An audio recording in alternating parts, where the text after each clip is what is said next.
tous.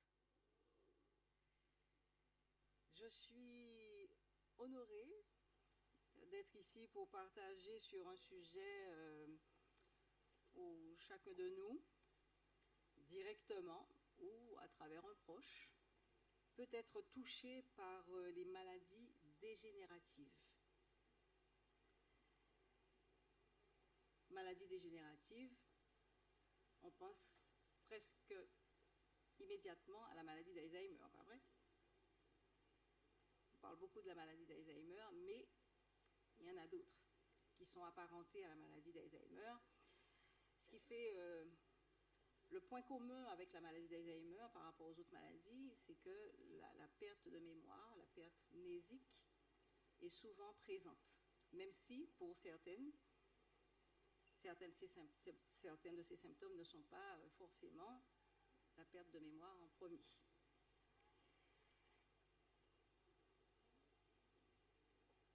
Je ne me sens pas du tout étrangère parmi vous.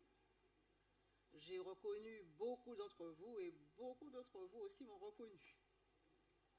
Je ne suis pas une étrangère, n'est-ce pas? Donc vous pouvez m'appeler France-Lise, sœur Sérème, si vous voulez, mais France-Lise, ça me va très bien. Et il paraît qu'il y a une autre France-Lise Sérème ici ce matin. Est-ce qu'elle peut me faire un petit coucou? Salut ma sœur, salut France-Lise. Puisque Didier m'a dit c'est toi France-Lise, parce qu'il est venu te voir. Est-ce que c'est toi qui prêches? La Guadeloupe est petite. La Guadeloupe est petite. Malheureusement, dans notre monde moderne, où la médecine a fait des progrès spectaculaires, eh bien, ces maladies restent parmi les plus déchirantes, incomprises et pour l'instant incurables. On ne peut pas prévenir, on ne peut pas anticiper, on ne peut pas guérir non plus. Mais cette semaine, j'ai entendu quelque chose à la radio qui m'a fait plaisir et je me suis dit, je vais peut-être l'adopter. Pas ni guérison pour chlordécone, mais ni solution. Alors je me dis, c'est super ça. Pas ni guérison pour Alzheimer ou pour maladie à corps de Lévy ou pour tous ces machins-là, ça, mais ni solution. Amen. C'est une grâce. C'est une grâce. Et au fur et à mesure de mon parcours professionnel, je réalise que rien n'a échappé à Dieu. Nous servons un grand Dieu. Vous pensez qu'il a été surpris lorsque ces maladies sont arrivées? Qu'est-ce qui peut nous étonner de la part de Dieu? Et je découvre que dans ce travail que j'accomplis tous les jours auprès des personnes âgées qui ont des troubles cognitifs, que tout était déjà prévu. Je suis allée bien sûr étudier ce que je fais, mais tout était déjà là, tout était déjà écrit. Et depuis ce matin que je suis là, je me suis dit, tiens, on a déjà parlé de mon sermon, j'aurais pas grand-chose à dire. On a parlé des fruits de l'esprit. Il avait la classe douceur. J'étais dans la classe fidélité. Beaucoup de valeurs. Parce que, en fait, la base de mon travail, c'est ça. Ce sont des valeurs humaines, mais qui sont hautement spirituelles. De quoi nos aînés ont besoin quand ils sont atteints de troubles cognitifs, c'est ce que nous allons voir.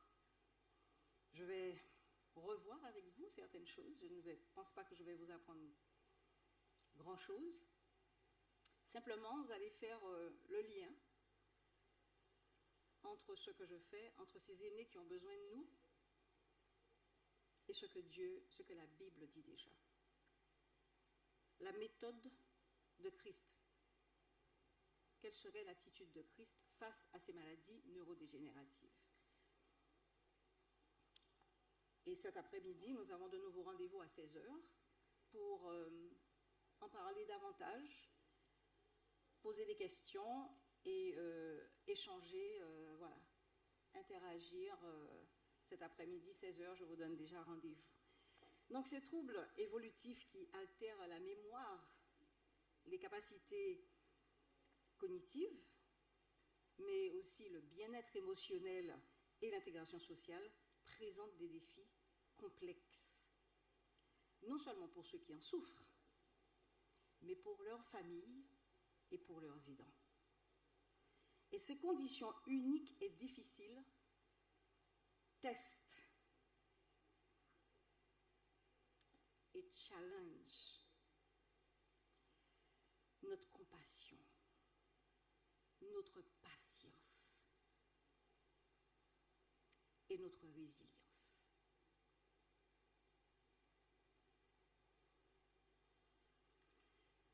Notre résilience, je pourrais dire aussi notre bonté, notre humanitude, notre sympathie, notre volonté d'aider. Donc quand je rencontre certaines familles qui ont beaucoup de bonne volonté, qui ont des trésors de patience, qui veulent accompagner leurs parents, qui ont fait le choix, le premier choix de rester à domicile, alors je vais vous dire, hier, en allant visiter une de ces familles, voilà où on en arrive quand on ne sait pas qu'il y a de l'espoir dans ces maladies. J'arrive, je sens qu'il y a une tension entre la mère et la fille. Je ne sais pas ce qui se passe exactement, mais... Et je demande gentiment, qu'est-ce qui se passe? Elle me dit, ah oui, mais maman, elle fait des bêtises. Elle ne fait qu'à sa tête depuis ce matin. Je ne sais pas ce qui lui arrive, mais elle n'obéit pas. Il y a des mots qui me choquent déjà là. Il y a des mots qui me choquent. Et à la limite, elle aurait même pu rajouter, elle fait ça exprès. Et elle continue en me disant, ben, je lui ai dit que si elle continuait, on allait la mettre dans un EHPAD. Et elle m'a répondu, si je fait ça, en cas sauter pas balcon là. Et la fille m'a répondu, mais alors là, je lui ai dit, surtout, maman, ne te rate pas. Parce que je n'ai pas envie de m'occuper d'une personne handicapée. Ces maladies nous challengent, nous testent. Et quand on croit qu'on a maîtrisé la chose, elle nous échappe. C'est difficile d'entendre ça. Comment faire quand la tension est aussi exacerbée, tendue?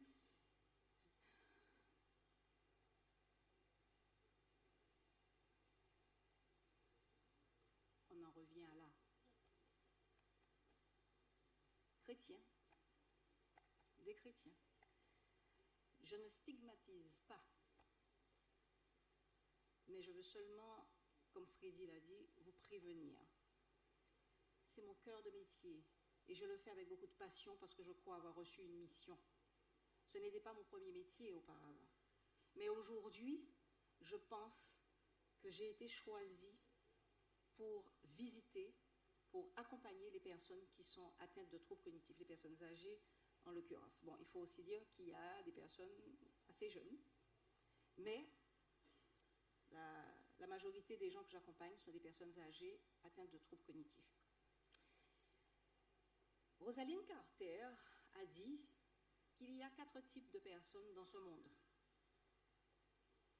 Ceux qui ont été aidants, ceux qui le sont actuellement, ceux qui le seront et ceux qui en auront besoin. Est-ce que vous vous reconnaissez dans ces profils-là? Donc autant se préparer. On est toujours surpris, c'est vrai, le choc de l'annonce. Mon papa, ma maman, mon conjoint mon frère est atteint de la maladie.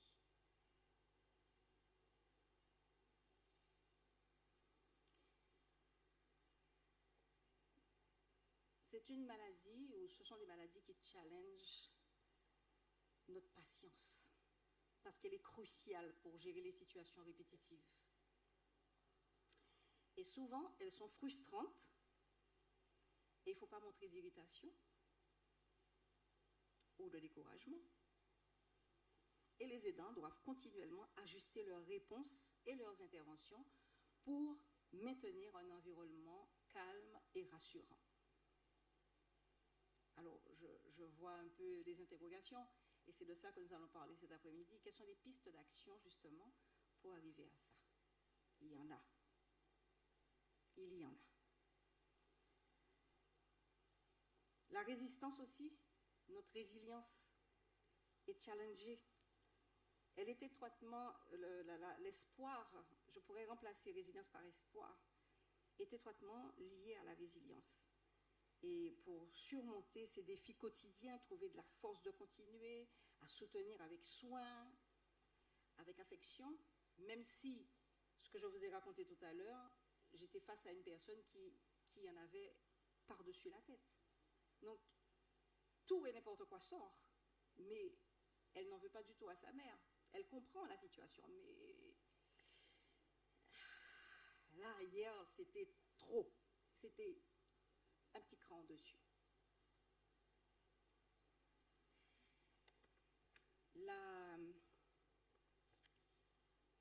Cet après-midi, nous parlerons de la différence qu'il y a entre la démence folie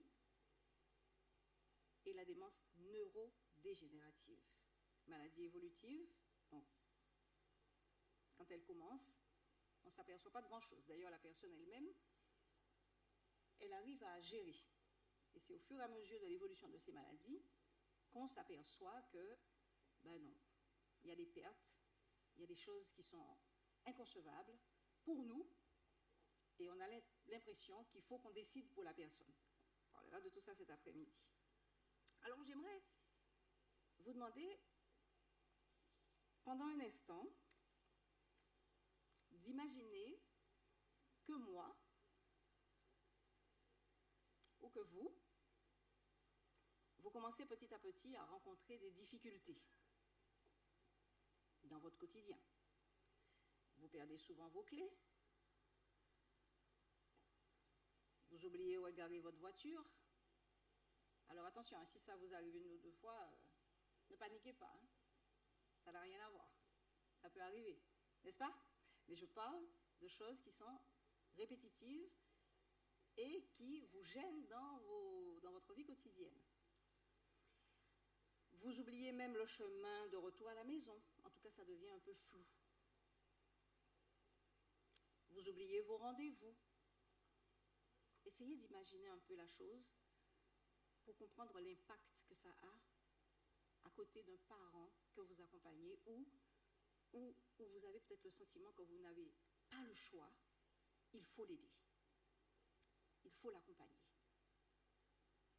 Vous avez le choix, là aussi. Vous laissez les factures non réglées sur la table. Ou moi, je réalise que j'ai plein de factures qui s'accumulent, que j'accumule aussi des petits sachets de farine, des petits sachets de sucre dans la cuisine, sans m'en souvenir. Et mes réponses, quand on me pose des questions, deviennent plutôt vagues. Parce que ni vous ni moi, si c'est moi ou si c'est vous, n'arrivez à vous justifier, ni à argumenter pour expliquer pourquoi vous avez autant de sachets de farine ou de sucre dans la cuisine. Pourtant, vous n'avez pas conscience, ou je n'ai pas conscience, que je suis malade. Je n'ai pas conscience que je suis malade, je n'ai pas conscience de mes troubles, et je pense que je fais tout correctement. Et je perçois le questionnement des autres comme des intrusions dans mon intimité. Ça m'énerve. Et je vous fais sentir que je ne suis pas une enfant. Et donc souvent, vous entendez les grands mondes vous dire en partie mouna, moi à 15 ans, moi ici. Pas vrai? Ils ont raison. Ils sont chez eux, ils ne sont pas des enfants. Donc, comment les traiter? Comment contourner les difficultés pour qu'ils se sentent être une personne à part entière jusqu'au bout de la vie? Qu'est-ce qui reste préservé? Quelle est la part de la maladie? Quelle est la part de la personnalité de la personne, de son caractère?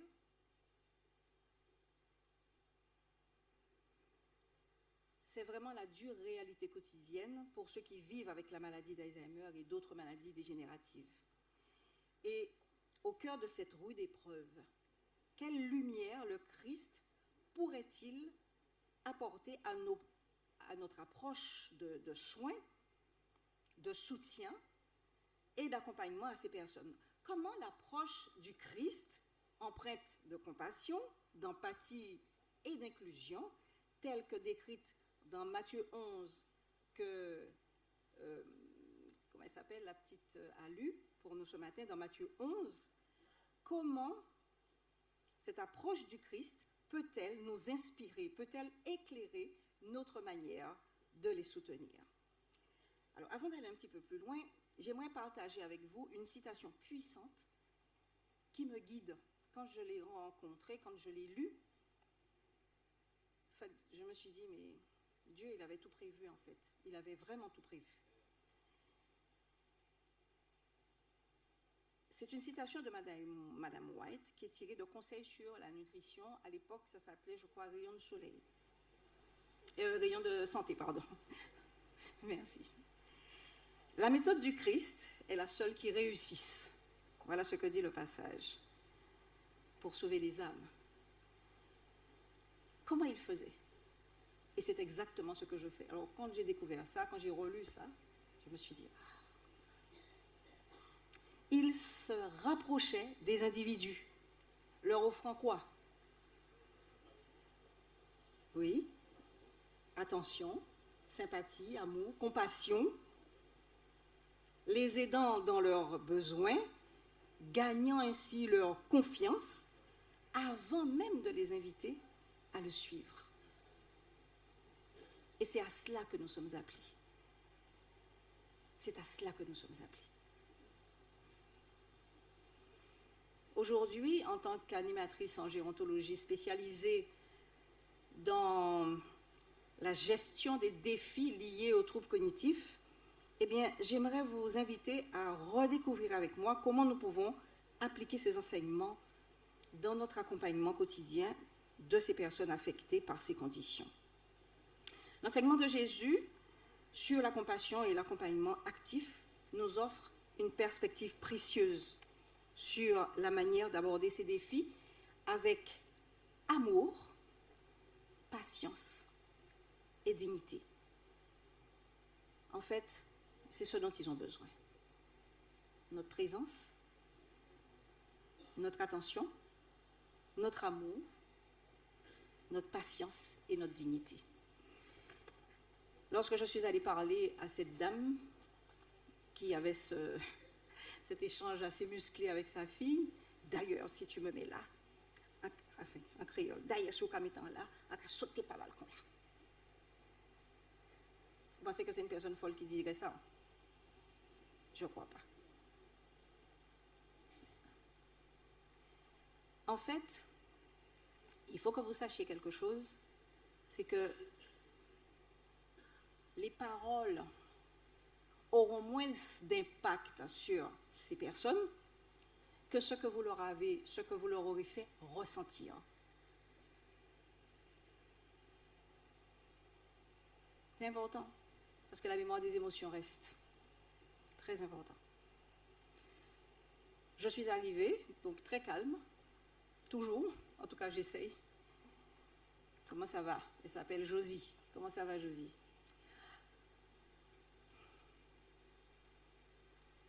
Il y a ça, il y a ça, il y a ça. Et toi, la fille?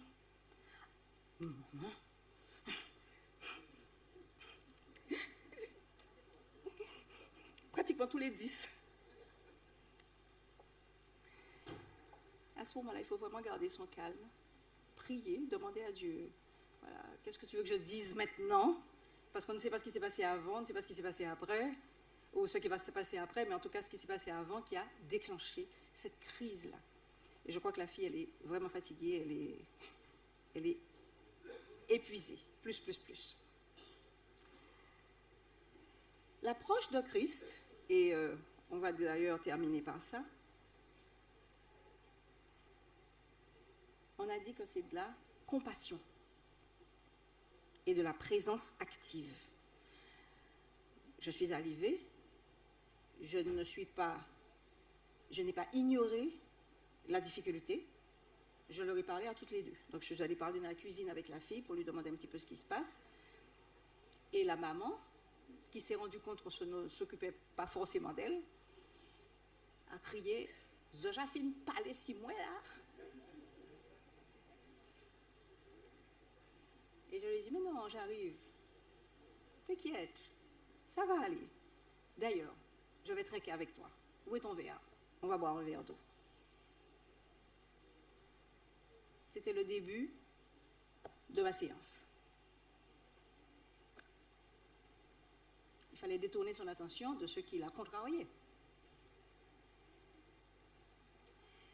Compassion et présence active. On va en parler cet après-midi. Qu'est-ce que c'est? Dans Matthieu 11, Jésus dit « Venez à moi, vous tous qui êtes fatigués, et je vous donnerai du repos. » Je crois qu'elle était vraiment fatiguée et chargée.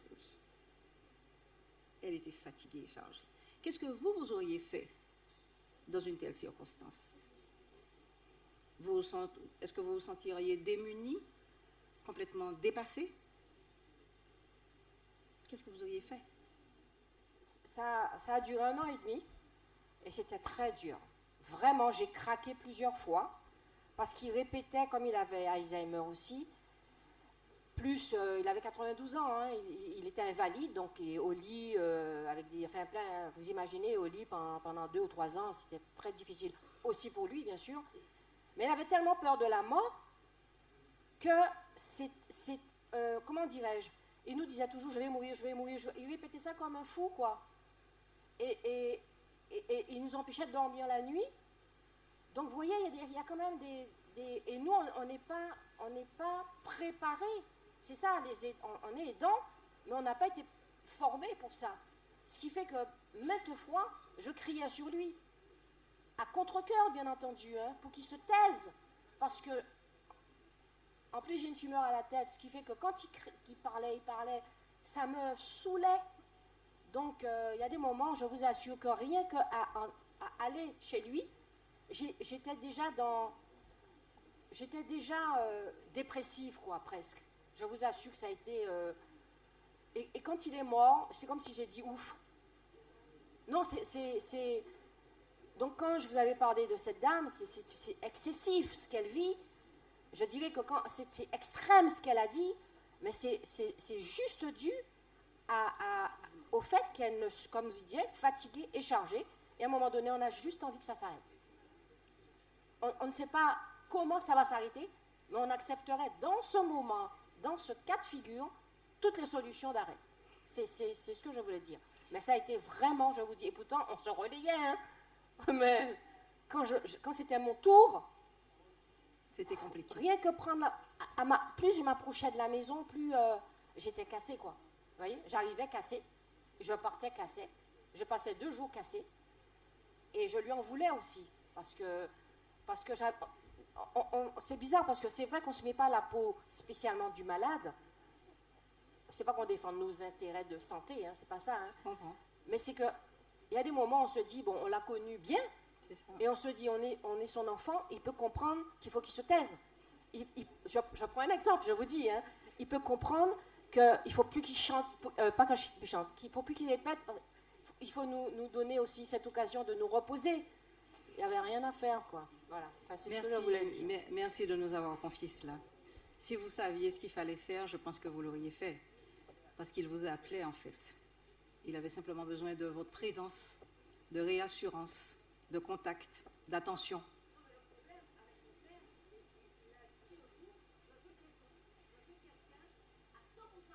Et oui, pourquoi? Est-ce que vous savez pourquoi? Non, non, je suis d'accord avec vous, hein, mais je vous demande, est-ce que vous savez pourquoi? Vous avez la réponse. Ça le rassurait. Donc, il y avait d'autres choses à faire avant pour qu'ils se sentent moins, on va dire, seuls. Et ils ne se sentaient pas en sécurité, en fait.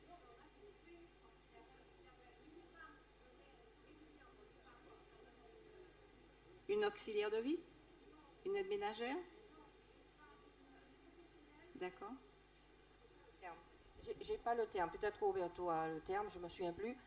C'est quelqu'un, vous savez, comme une psychologue, je me souviens plus. Voilà, une thérapeute pour faire marcher un petit peu ses méninges, quoi, pour faire fonctionner, lui rappeler un petit peu, pour travailler sa mémoire. Bon, voilà, régulièrement elle venait. Il y avait voilà, bien vous parlez de mémoire. C'était soit une auxiliaire de vie, soit non, il y avait aussi quelqu'un, une kiné qui venait par rapport à sa circulation. Bref, il était très bien entouré. Ce que je veux dire, on ne pouvait pas, bien sûr, rester 100%. Mais dans son caractère, c'est comme s'il nous imposait ces 100%. Je ne sais pas si vous comprenez. Je comprends. Parce qu'on lui lisait la Bible. On essayait tout, hein, on essayait tout pour lui dire qu'on était là. Papa, on est à côté, on passe la nuit. Enfin, voilà, c'est comme si tous ces échos, ça n'arrivait pas dans sa tête, quoi, vous voyez? Oui, j'entends et je comprends. Mais c'était dur, hein. Je vous assure, il est mort il y a 1 an et demi, mais c'était, franchement, j'étais à bout de nerfs, c'était le terme, à bout, force et de nerfs. Malgré, il était accompagné une infirmière qui venait le matin, le soir, il n'y a pas de souci, bien encadré. Il y avait même quelqu'un qui venait lui faire à manger. Donc, je n'avais pas à faire les repas. Hein. Mais sa présence était négative. Je ne sais pas comment le dire, ce qui fait que j'en ai souffert. Mais je sais que lui souffrait d'autant plus que moi. Hein. Attention. Hein. Nous allons en parler cet après-midi. Qu'est-ce qu'on peut faire dans ces situations-là? Comment éviter d'arriver à ce stade d'épuisement, au point qu'on n'y arrive plus, au point où, même si je vous donne des pistes, ben vous êtes trop fatigué pour supporter la situation. Donc, pour ceux qui auront besoin d'aidants, ou pour ceux qui seront aidants, c'est important de savoir ça. Important de savoir qu'est-ce qu'on peut mettre en place, comment contourner ce type de difficulté. Qu'est-ce qu'on peut faire? Il y a de l'espoir.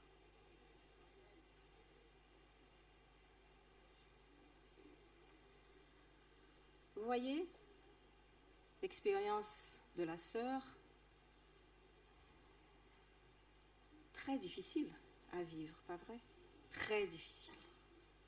Et j'entends et je comprends. Mais qu'est-ce que la Bible nous enseigne? Pleurer avec ceux qui pleurent. Présence active, comment? On en parlera. Compassion, je pense que vous en aviez.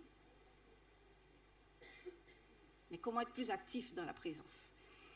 Comment pleurer avec ceux qui pleurent et se réjouir avec ceux qui se réjouissent dans ces situations particulières?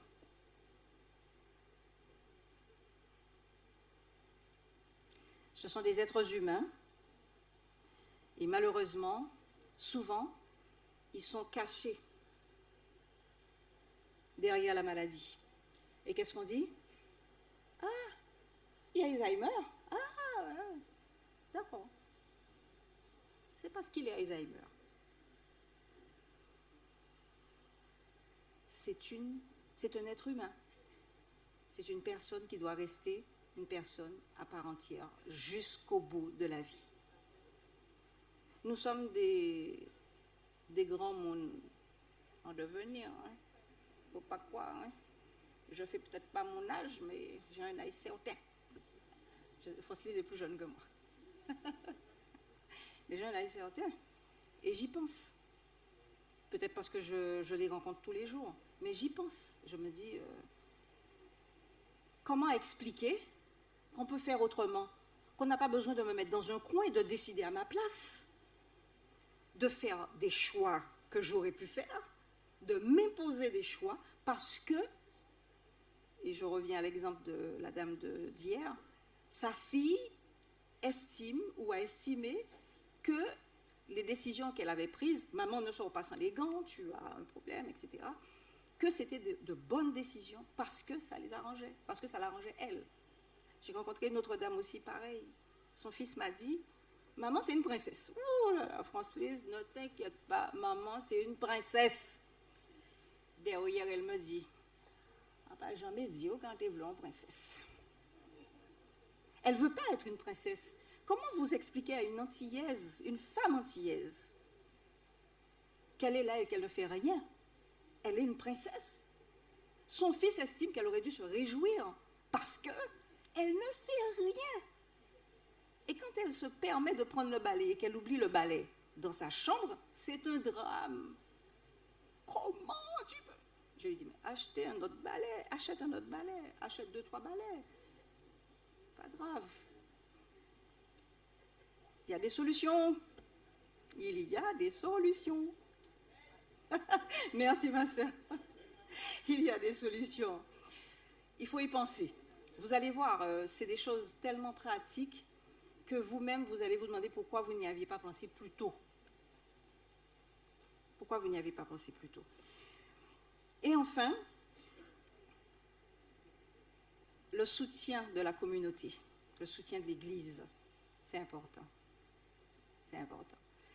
Je rencontre des gens qui sont seuls, non pas parce qu'ils n'ont pas d'enfants, mais parce que les enfants sont grands et que les enfants sont partis.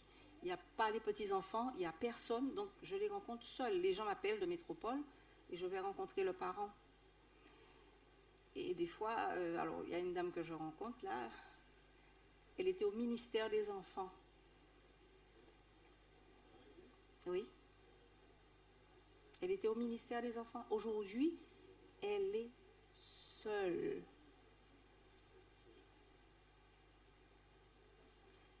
La communauté devrait soutenir, organiser des visites chez elle.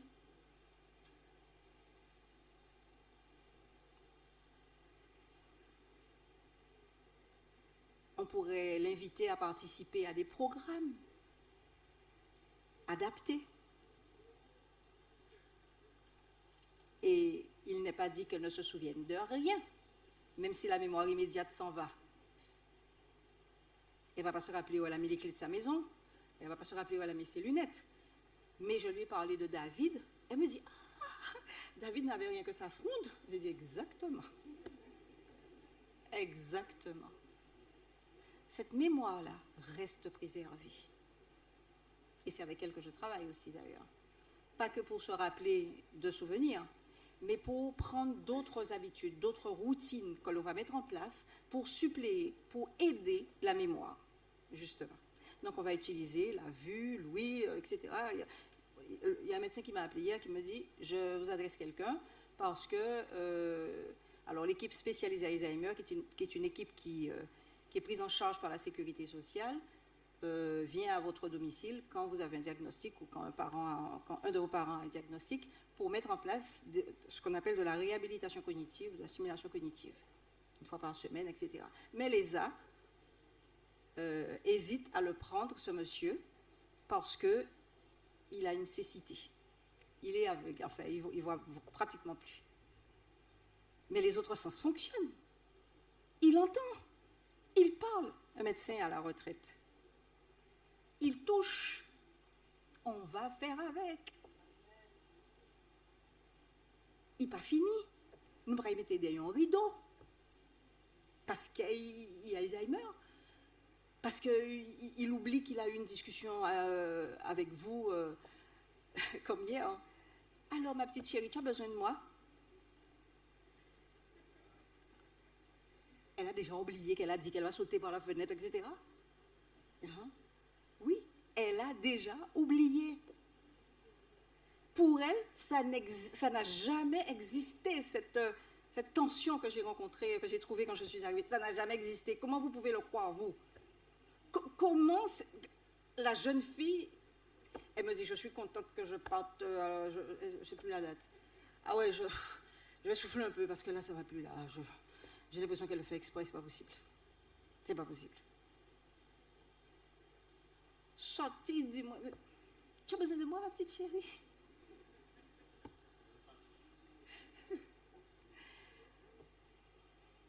Comment faire? Comment à ce moment-là se rappeler de Galates 5? C'est Galates 5. Les fruits de l'esprit. 5,22. La patience, la compassion. Comment faire? On rame, c'est difficile. C'est maintenant. C'est maintenant qu'il faut s'exercer à ça. Maintenant qu'on est bien, maintenant qu'on a autour de nous des gens qui sont bien, c'est maintenant qu'il faut mettre tout ça en pratique. Parce qu'après, la personne qui est malade ne peut plus rien régler. Donc, tous les problèmes qui n'ont pas été réglés avant vont venir se rajouter aux problèmes que ces maladies vont mettre en surface. Et parfois, ce n'est qu'un symptôme de la maladie. Ce n'est pas le caractère de la personne. Elle réagit. Vous lui dites quelque chose, maman, mets-toi là. Viens là, viens là. En petit mouna, ok? Pas parler comme ça, maman. Mais oui, elle a raison. Pourquoi vous lui dites de venir? Maman, est-ce que tu peux venir de ce côté-là? Madame Etel, tu peux venir, s'il te plaît? Qu'est-ce qui nous empêche d'être comme ça déjà, maintenant? Et c'est sur ça que je vais terminer. Chaque action compte. Chaque action compte. La plus petite action que vous allez faire pour ces personnes, elles vous seront reconnaissantes. Vous leur aurez fait ressentir des émotions positives. Je me souviens de ma mère, quand l'infirmier venait, je savais si ça s'était bien passé ou pas. Elle était complètement aphasique. Plus, elle parlait plus du tout. Elle parlait plus du tout, mais elle entendait. Alors, quand j'arrivais près de son lit et que maman, avec ses bras, je savais que ça ne s'était pas trop bien passé avec l'infirmier. Le ressenti. Et puis, Louis, ça reste très très longtemps, hein, jusqu'au bout de la vie. D'accord? Et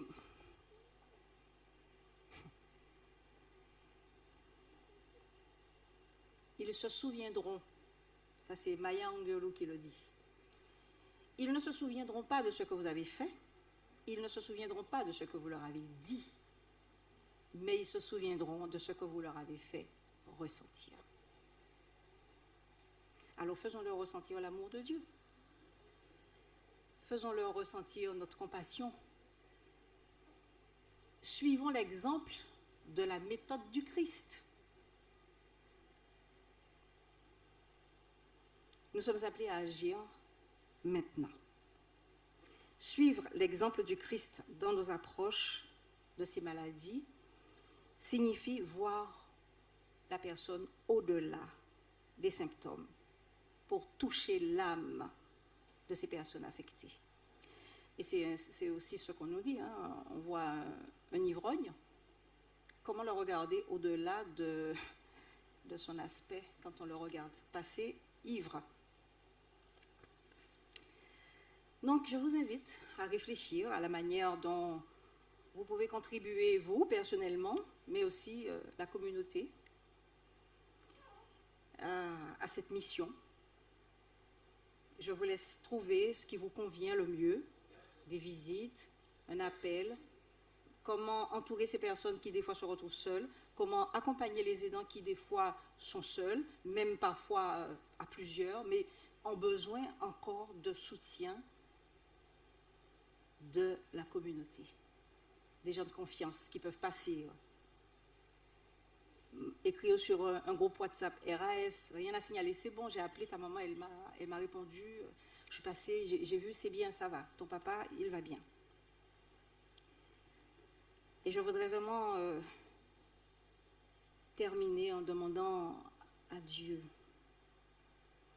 de nous donner la force d'être ses mains, ses pieds sur cette terre, pour apporter réconfort, pour apporter de l'espoir à ceux qui sont dans le besoin et refléter son amour inconditionnel dans toutes nos actions.